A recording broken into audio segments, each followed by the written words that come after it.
Hi, property hunters. Welcome to our very first YouTube channel and our YouTube video. My name is Vuyo.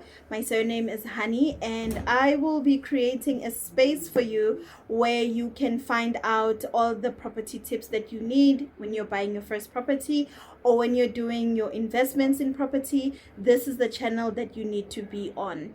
With that being said, please do support local content and please do support local YouTube. Please comment, subscribe, and share to somebody that might need this type of content. So today's topic is how to buy your first home under 500,000 in South Africa. I will also be showing you some properties that I have personally that are under my listings that I can share with you, and what to look out for when you're buying properties under 500,000. So definitely stay tuned. So let's get into part one of our video, which is who qualifies to buy a property under 500,000. You may ask. You don't need to be rich to buy a property under 500,000. You just need to use your money wisely, and I will be providing some recommended brands that you can use to assist you in the finance procedures. So who qualifies to buy a property under 500,000? Firstly, it's your first time home buyers, people that are buying properties for the first time. They qualify for properties under 500,000. Second of all, it's young professionals that qualify. If you're new in the working environment and you like to explore how you can become a property owner, this video is also for you. Also, thirdly, we are looking at property investors. If it's your first time investing in property and you want to understand how the property world works or the real estate world works, then this is a perfect video for you. Also, when you are a single parent looking to create generational wealth for your children and have a legacy that they can have when you're no longer on this earth, then stay tuned. Now we're going into part two of this video, which is when you are buying a property using a financial institution. Those are usually your banks. These are the things that you definitely need to know when you're buying your home via a bank. So the first one is that when you're buying a property via a bond or your financial institution, you're going to be required to have at least between 10 to 30% of a deposit for any property that you're going to be buying. We do get instances where people qualify for home loans for 100% or 110%. And for you to be able to qualify for a home loan for 110% or even 100%, we need to come into the second part, which is your credit score. I'm still checking for recommended companies that we can work with to help you get a good affordability calculator that you can use to see what you can afford and how much and what percentage you can afford from the banks. Also, the third part is getting a pre-approval done. It is so important to get a pre-approval done because that then helps you have a budget in mind on what is it that you can afford on the market currently. I'll also be posting as soon as I find recommended brands that I can work with. I will also plug everybody on who and how to go about using those options. And then fourthly, guys, it's important to keep track of the interest rates and your repayment rates. Part three of this series is now if you are a cash buyer, get full ownership right away with no debt, right? Which is amazing. But there are a few things that you need to look out for, which is firstly, when you're buying a property, it's so important to get a property evaluated so that you know that it's worth that amount that you're buying it for. And when you're buying with the banks, the benefits that you get is that they send out a property evaluator for you. But when you're buying cash, you don't get that benefit. So Working also with a trusted attorney for the transfers. I will, as soon as I get all the recommended brands for you, or if you know of any well trusted attorneys, definitely put them in the comment section, and definitely tag them so that they can also see this video. It's important to work with attorneys that have experience in real estate and handling transfers in the real estate industry. Also, having all municipal bills and clearance fees up to date. That is so important for cash buyers as well, because when you're buying with the bank, they usually ensure that all those clearance from the previous owner has been settled off, but you don't get that when you're buying via cash. You only get that when it's by the attorneys, and hence I say always use trusted attorneys that specialize or have a section or a department where they strictly work with properties. So part 4 of this video is qualifying for government schemes or subsidies, or finding finance schemes that you may qualify for.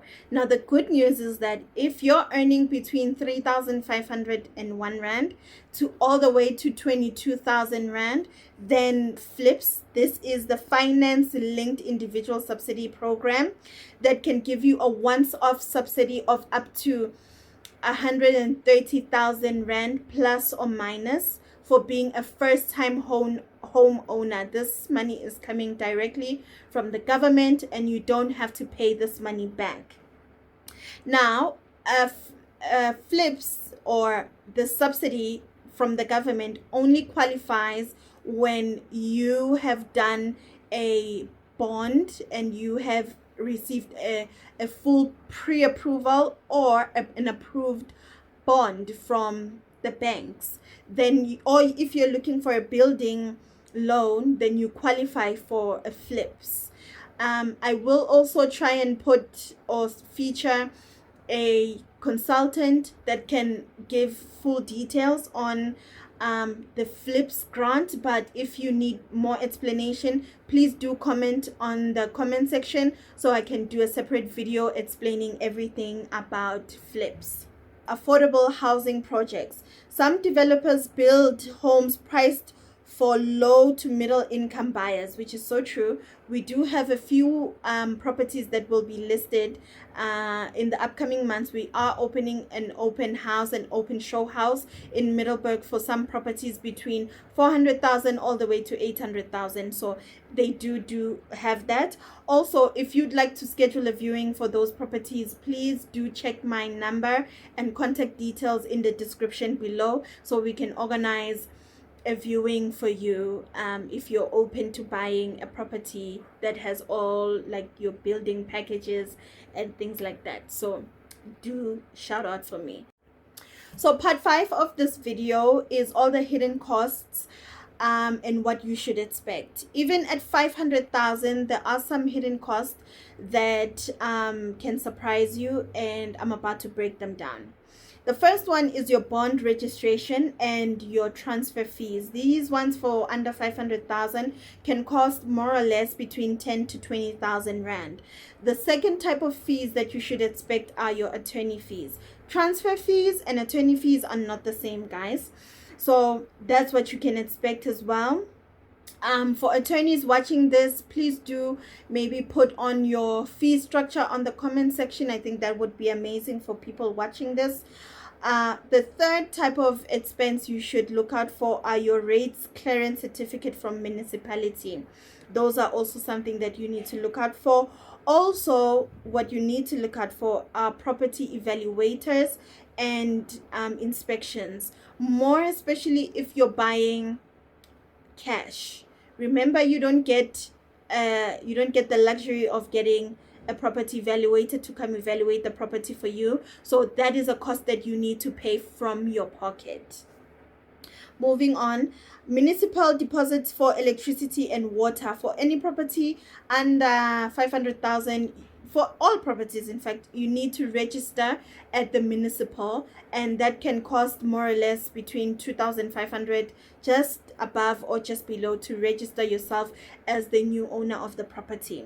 And also, if you're buying a property under 500,000 and you have gotten the inspection done and property evaluation done and you've received the feedback, you could be in a situation where you need to expect to do renovations or to update any certificates that are required. For instance, like your gas certificate or your electrical certificate or even your plumbing certificate on that property.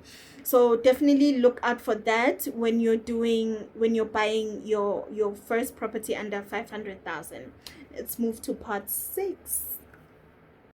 So let's get into part 6, which are my favorites. These are real listings that are currently available on the market.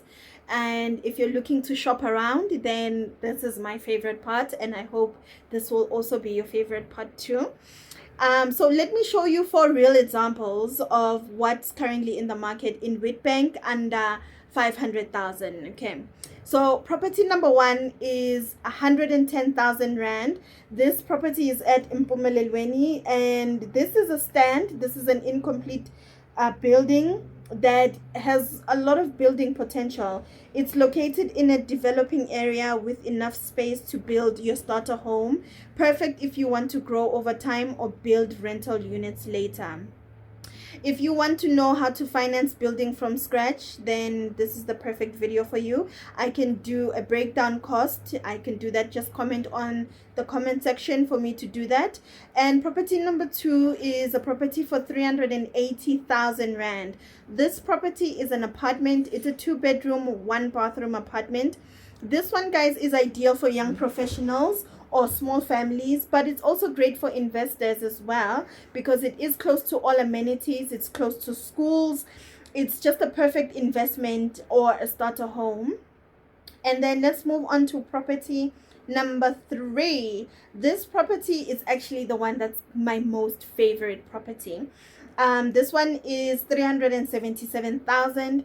It's located in a suburb. It's close to Laerskool Kragboom and also close to 2 additional high schools. This unit is a budget-friendly gem for anyone starting out. It's a 2-bedroom, 1-bathroom, and a single-car garage. So that is absolutely amazing as well. So guys, those were the properties that I have currently on the market for you, and thank you for watching. I'll see you on the next one.